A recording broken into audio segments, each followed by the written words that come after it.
কলেজে ভর্তি হওয়ার জন্য বন্ধু আজকে আপডেট নিয়ে এসেছি। কলেজে ভর্তি হওয়ার জন্য কি কি ডকুমেন্টস লাগবে এবং কবে থেকে ভর্তি হবে এবং কবে থেকে আপনার লাস্ট ডেট রয়েছে, মানে শেষ ডেট রয়েছে কবে লাস্ট, ঠিক আছে। তো আমরা এই ভিডিওটির মাধ্যমে অবশ্যই জানবো। তার আগে বন্ধুরা অবশ্যই আমার চ্যানেলটিকে সাবস্ক্রাইব করে দেবে এবং ভিডিওটিকে অবশ্যই শেয়ার করে দেবে, ঠিক আছে। তো বন্ধুরা অবশ্যই বিভিন্ন আপডেট পেতে আমার এই ইউটিউব চ্যানেলে অবশ্যই আপনাকে নজর রাখতে হবে, ঠিক আছে। বিভিন্ন ভাতা, বিভিন্ন স্কলারশিপ, বিভিন্ন জব সংক্রান্ত বিভিন্ন নোটিফিকেশান কিন্তু যখনই বেরোয় তখনই কিন্তু আমি অরিজিনাল সহ এখানে কিন্তু দিয়ে দিই। তো বন্ধুরা আজকে যেটা আপডেট নিয়ে এসেছি উচ্চ মাধ্যমিক পাস ছাত্রছাত্রীদের জন্য কবে থেকে কলেজে ভর্তি এবং কি কি ডকুমেন্টস লাগবে, ঠিক আছে। তো কি কি ডকুমেন্টস লাগবে সেটা কিন্তু জানবো। হ্যাঁ, তার আগে কিন্তু এই জিনিসটা যদি না করেন তো অবশ্যই কিন্তু আপনার রেজিস্ট্রেশন বাদ হয়ে যাবে, কলেজে ভর্তি হতে পারবেন না। তো সাবধানে আপনারা অ্যাপ্লিকেশান করবেন এবং সাবধানে কিন্তু ফর্ম ফিল আপটা করবেন, ঠিক আছে। তো একবারেই কিন্তু আপনারাকে রেজিস্ট্রেশনের জন্য সুযোগ দেবে। তো বন্ধুরা চলুন আমরা দেখে নিই যে আজকের আপডেটটা এবং কি কি ডকুমেন্টস লাগবে। আমি এটা কিন্তু লাইন বাই লাইন দেখব, ঠিক আছে। তো কত টাকা লাগবে সেটা কিন্তু এখানে দেওয়া রয়েছে। তো বন্ধুরা চলুন, আপনারা এখানে অন স্ক্রিনে দেখতে পাচ্ছেন যে দেখুন যে উচ্চ মাধ্যমিক পাস ছাত্রছাত্রীদের জন্য আগামী 24/6 থেকে আপনার এই পোর্টালটা খুলবে, ঠিক আছে। এবং সেখানে 7/7/2024 পর্যন্ত কিন্তু চলবে, কিন্তু খুব তাড়াতাড়ি শুরু হবে এবং খুব তাড়াতাড়ি কিন্তু শেষ হয়ে যাবে। তো বন্ধুরা এই দিনের মধ্যে কিন্তু আপনারা অ্যাপ্লিকেশান করে দিবেন। হ্যাঁ, অনলাইনের মাধ্যমে কিন্তু অ্যাপ্লিকেশান করবেন। আবেদনের জন্য কিন্তু কোনো টাকা লাগছে না, এটা কিন্তু মনে রাখবেন, আবেদনের জন্য কোনো টাকা লাগবে না।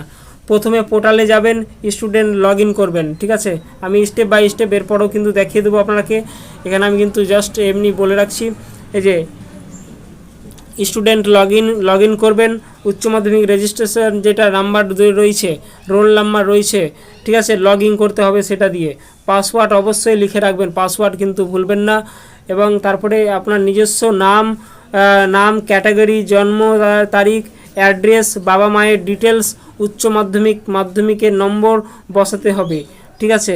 বিষয়গুলো পড়াশোনায় অ্যাড করে নিতে হবে। প্রতিটা স্টেপ বাই স্টেপ ভালো করে ফর্ম ফিল আপ কিন্তু করবেন, ঠিক আছে। এবং সর্বশেষ যেটা রয়েছে এগ্রি বাটন এ ক্লিক করবেন, দিয়ে সেভ করে দিবেন, ঠিক আছে। তো বন্ধুরা তো এখানে দেখতে পাচ্ছেন আরও অনেক কিছুই দেওয়া রয়েছে। এখানে নিজস্ব ইমেল একটা তৈরি করে নেবেন, সেই ইমেলের পাসওয়ার্ডটা অবশ্যই কিন্তু লিখে রাখবেন, পরবর্তীকালে কিন্তু কাজে লাগবে, ঠিক আছে। তারপর কোর্স সিলেক্ট করে ডিস্ট্রিক্ট সিলেক্ট, হ্যাঁ, কলেজ সিলেক্ট, ঠিক আছে। যে যে বিষয় রয়েছে এগুলো কিন্তু ভালো করে ফর্ম ফিল আপ করবেন। আবেদন করতে গেলে কি কি লাগবে এখানে কিন্তু আমরা দেখব, আবেদন করতে গেলে আমাদের কি কি লাগবে।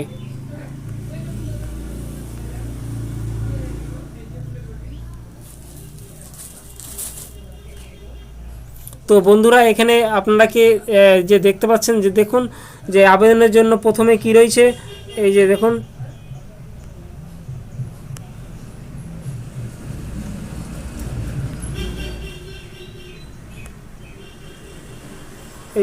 আবেদনের জন্য আপনাকে প্রথমেই লাগছে নিজস্ব বৈধ পরিচয়পত্র, যেমন আধার কার্ড দেবেন, ঠিক আছে। তারপরে উচ্চ মাধ্যমিকের দেখুন এখানে দেওয়া রয়েছে উচ্চ মাধ্যমিকের অ্যাডমিট মার্কশিট কিন্তু অবশ্যই লাগবে। তারপরে আপনারা এখানে দেখতে পাচ্ছেন যে ফটো সিগনেচার লাগবে, হ্যাঁ। তারপরে আপনার 2 MB স্ক্যান করে রাখতে হবে। তারপরে সার্টিফিকেট আপলোড করবেন, হ্যাঁ। তারপরে আপনারা সার্টিফিকেট আপলোড করার পর আপনারা কাস্ট সার্টিফিকেট যদি থাকে অবশ্যই কিন্তু অ্যাপ্লিকেশান করার সময় কিন্তু দেবেন। তারপরে আরেকটা জিনিস নিয়ে যেতে ভুলবেন না আপনারা, এখানে দেখতে পাচ্ছেন দেখুন যে ব্যাঙ্ক অ্যাকাউন্ট নাম্বার, ব্যাংকের যে ডিটেলস রয়েছে অবশ্যই কিন্তু সেই ডিটেলসটা দেবেন, হ্যাঁ। আরও কি কি লাগবে এখানে দেখতে পাচ্ছেন, এইগুলো কিন্তু নিয়ে যাবেন। লিভিং সার্টিফিকেটটা অবশ্যই কিন্তু নিয়ে যাবেন, হ্যাঁ। তারপরে এখানে দেখতে পাচ্ছেন একজন ছাত্রছাত্রীর জন্য রেজিস্ট্রেশন মার্কশিট, অ্যাডমিট, এগুলো কিন্তু অবশ্যই রোল নাম্বার নিয়ে যাবেন। তাই সাবধানে স্টেপ বাই স্টেপ ফর্ম পূরণ করবেন। এখানে দেখতে পাচ্ছেন নির্দিষ্ট সময়ের মধ্যে না করলে কিন্তু কিছু করার থাকবে না, তো অবশ্যই সাবধানে করবেন এবং খুব তাড়াতাড়ি কিন্তু আপনারা অ্যাপ্লিকেশান করে দেবেন। বন্ধুরা অবশ্যই ভিডিওটাকে শেয়ার করে দেবেন এবং আমার চ্যানেলে নজর রাখবেন। এরপরে পরবর্তী স্টেপ নিয়ে আসছি। তো বিভিন্ন কিন্তু কলেজের যে নোটগুলো সেগুলো কিন্তু আমি আপলোড করব, অবশ্যই কিন্তু নজর রাখবেন, হ্যাঁ। তো অবশ্যই ভালো থাকবেন, সুস্থ থাকবেন। Thank you. জয় হিন্দ, জয় ভারত। সুস্থ থাকবেন এবং সংসারে শান্তি বজায় রাখবেন। Thank you.